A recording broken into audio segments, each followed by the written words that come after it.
গাজীপুরের ইমাম সম্পর্কে তো আপনারা সবাই জানেন, মহিবুল্লাহ খতিব সাহেব। তিনি দেখলাম আজকে পুলিশের কাছে তিনি জবানবন্দি দিয়েছেন যে তিনি নাকি ইচ্ছাকৃতভাবে এই নাটক সাজিয়েছে, যেটা আমার বিশ্বাস হচ্ছে না।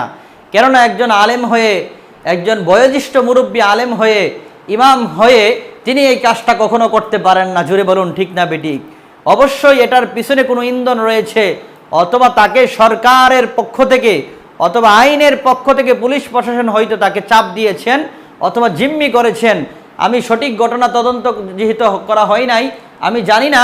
তবে আরেকটি ঘটনা এটার ভিতরে দেখলাম, তিনি সন্তান বলেছেন যে তাকে হয়তো জাদু করা হয়েছে।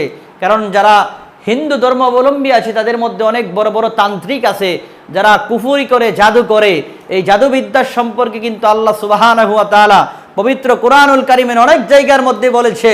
কারণ জাদুবিদ্যা সত্য, আর জাদুর মাধ্যমে মানুষকে আক্রান্ত করা যায়, এমনকি মৃত্যুর কোলে পর্যন্ত পৌঁছিয়ে দেওয়া যায়। এই জন্য তিনি বলতে লাগলেন যে আমি বলতে পারি না, কে যেন আমাকে নির্দেশ করতেছিল যে এখানে যাও, ওইখান থেকে ওইখানে যাও, ওইখান থেকে ওইখানে যাও, আর এই কাজগুলা করো।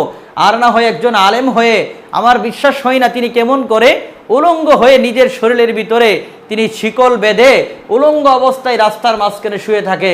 এটা আমার বিশ্বাস হয় না। আল্লাহ তাআলা ভালো জানে। আল্লাহ তাআলা আমাদের প্রত্যেকটা ইমামকে হেফাজত করুক, বলুন আমিন।